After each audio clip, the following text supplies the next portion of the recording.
All right, so when you guys are watching this next stage of this repair, trying to prep out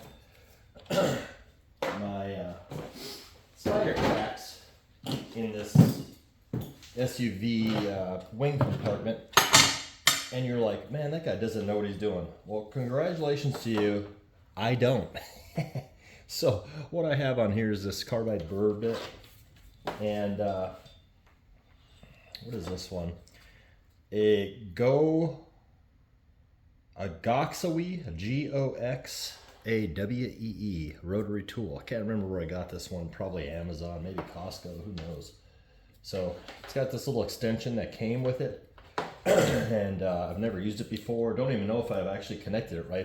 She's spinning and it seemed like it was turning, so we're gonna give this a good old team try. I'm gonna put it on the low setting here, the #1 setting, and we'll go to town on these and try to carve these out. These were just hand carved with a razor blade yesterday to see what's what, and yeah, try out. I've never used something like that before.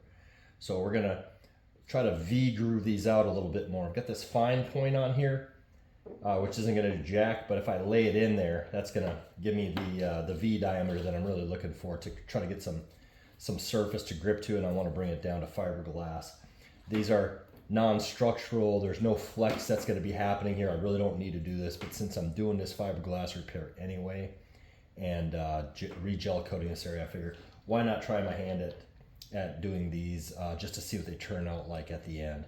So without further ado, just to make it easier for me on this first run, just to recap, all it is, I took a razor knife, traced the line of the spider crack by kind of forcing this in there and carving it out a little bit. That gave me a little more visible line because these are really, really small, fine cracks. Then I actually came in at closer to a 22.5 or 45 degree angle and just kind of widened it out a little bit, just so I could get an eyeball on what's really going on. I do see now in this lighting that I've got that these cracks run a little further than I even saw last night in totally different lighting. So show an example of what I'm talking about. So this is where I see the termination point of that one is actually right there. Went off a little bit on that one. So I'll carve that out a little bit. And there's some fine ones. You're not gonna be able to pick this up on video, but there's a bunch of really fine ones in this gap here. Let me use my cell phone light. If I get my cell phone light in there too close, it's actually really difficult for me to pick those up. So it definitely matters what lighting condition you're in when you're looking for these spider cracks. So that last couple seconds made me wonder what happens when you change the lighting conditions. Maybe that'll make it easier or harder to see them. So dimly lit, if I take a black light, it actually picks these up a heck of a lot better to my eye. So I mean, I could see a whole bunch of them in here that I did not see last night. It's not really, really clear. I could probably stand to double up on my reading glasses here as a kind of a magnification technique so that I can see these a little bit better. But this is, I believe, going to be adequate to pick up on the majority of them.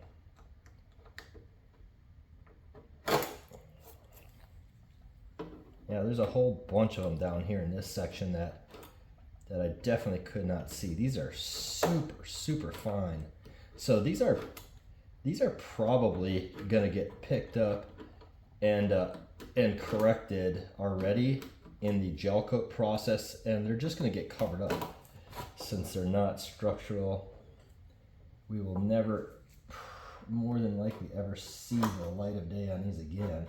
A lot of this, if I put a sticker on here, is going to be covered up, but I just wanted to try my hand at it. Let's see what kind of net result we get before stickers. All right, so that looks pretty good.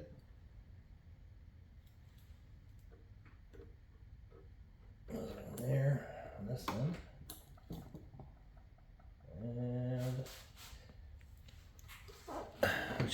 got Gotta put you back on cam here. What you can't see is probably this one over here. I carved this one out to about here. It actually extends all the way down to there. With this black light, I can, at an angle, I can see that a lot better and find a better termination point for that one.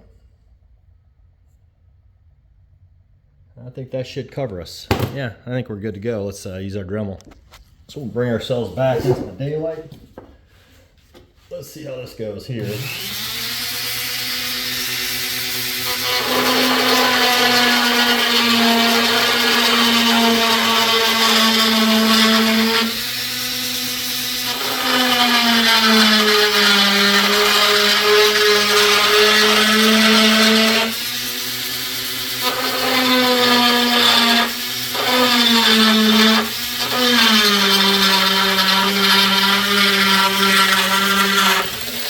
That didn't look too good.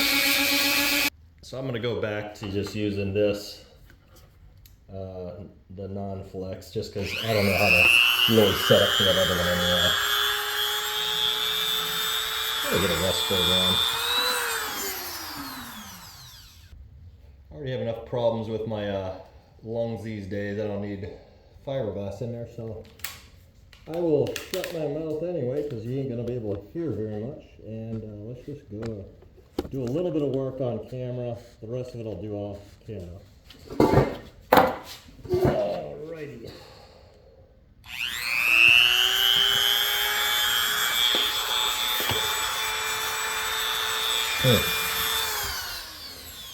Here's my little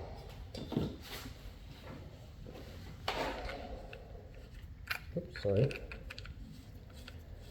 So for a little bit of a thumb hold there.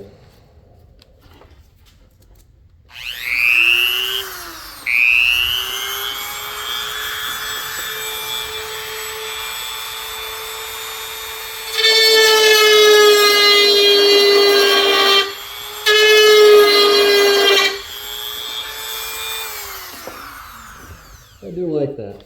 So let's start there.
Alright, so you get the point on that. I'll go ahead and finish the rest of this offline, and we'll start up on the next stage.